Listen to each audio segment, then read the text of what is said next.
Welcome to our podcast for college Catholics, where we discuss faith and spirituality from a Catholic perspective. I'm Father Patrick. St. Philip Neri was born in Florence in 1515. He became a priest, and then he felt called to be an apostle or missionary in the city of Rome, working to bring back spiritual and religious fervor to the people of the eternal city. This is why he was called later the Apostle of Rome. And he actually died in that same city in 1595. He was a great but simple apostle. He tried to reach out to people, finding them where they were at, in hospitals or in the streets, or engaging people in conversation and leading them to speak about the faith. He loved God and his neighbor with a fervent heart.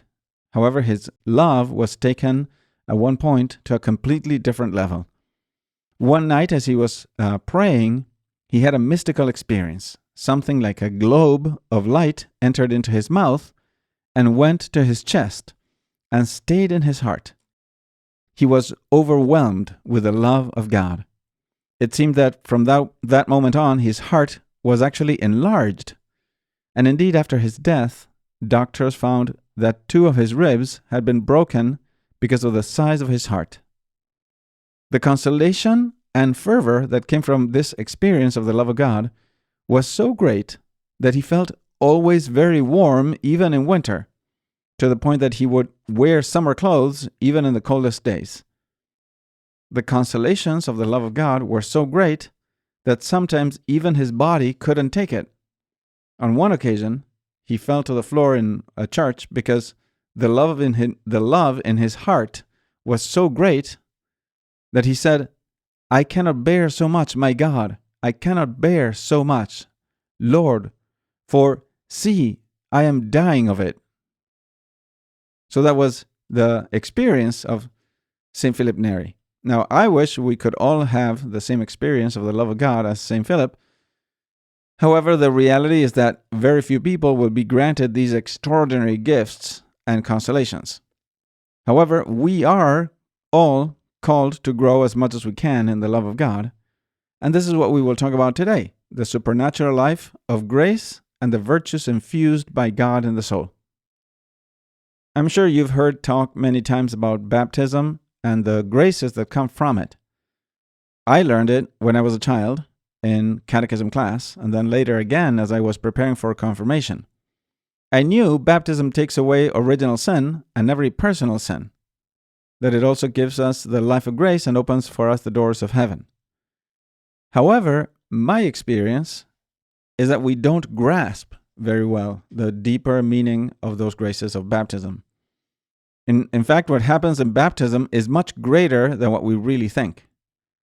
So I'm not sure, but I think that most people consider baptism as a sort of forgiveness for past sins and a sort of registering as a member of the church. But not much more than that. If we were to go a little bit deeper, we would realize that there is much more to it than that. I personally remember when I studied a bit more the theology of baptism, that I was quite amazed at the huge gift given to us through that sacrament. And you might ask yourself what all this has to do with the topic of this podcast episode. And you might be wondering what the example of St. Philip Neri has to do with baptism. Well, my point is that through baptism, not only are we cleansed from sins, that is, all our previous sins, including original sin, and not only are the doors of heaven opened wide to us, not only are we incorporated into Christ and the church, but moreover, a whole new dimension is given to our being.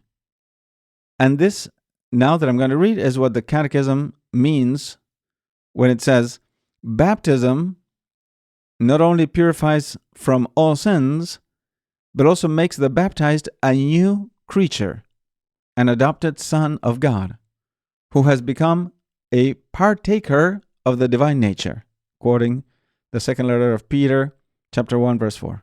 And that's from the Catechism 1265, number 1265.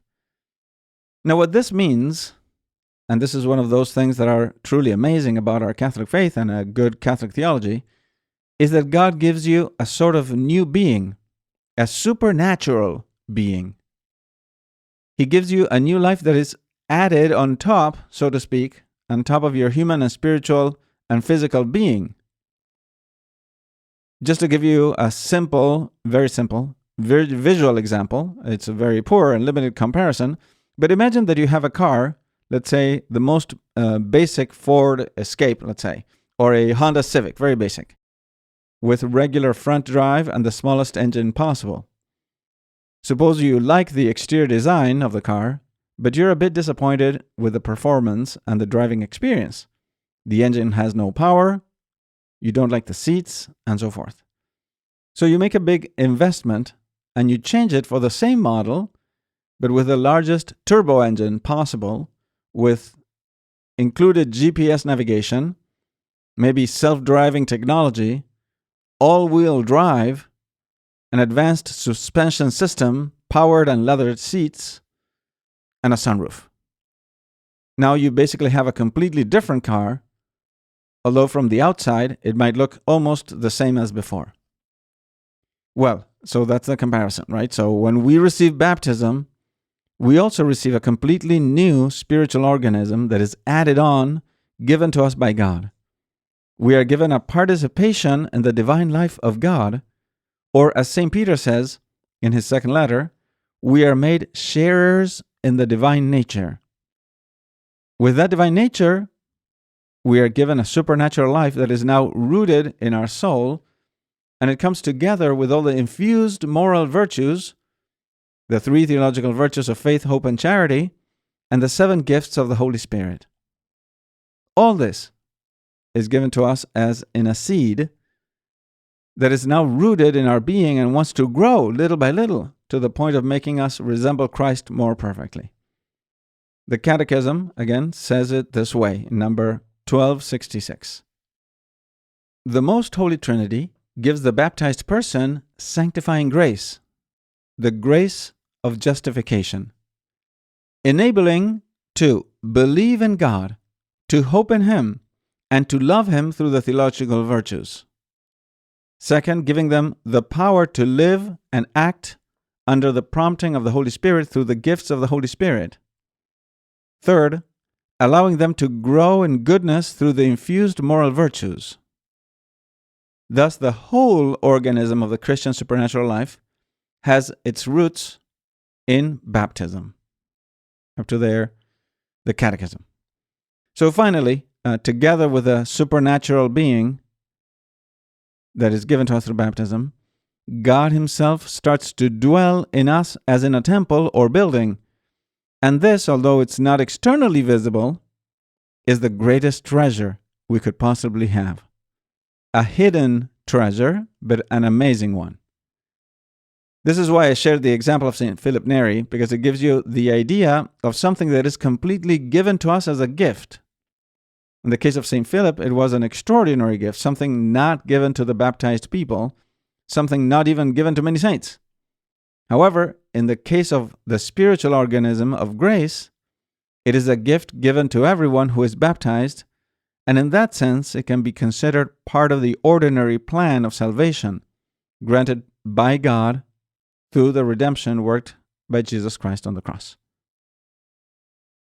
Now, as we were speaking about virtues and a moral life, I'd like to focus a bit more on what I wanted to highlight. And that is that apart from the acquired virtues, or natural moral virtues if you want, which any man can acquire by the repetition of good actions, through baptism, God gives us what Catholic theology calls the infused moral virtues, and then also the gifts of the Holy Spirit. The infused moral virtues are just like the natural virtues that we can acquire. They have the same name, like humility, patience, justice, prudence, etc. And they dispose us to the same actions, but they are infused by God in our soul. And they have as a motor or efficient cause our reason illuminated by faith, prompted by grace, of course.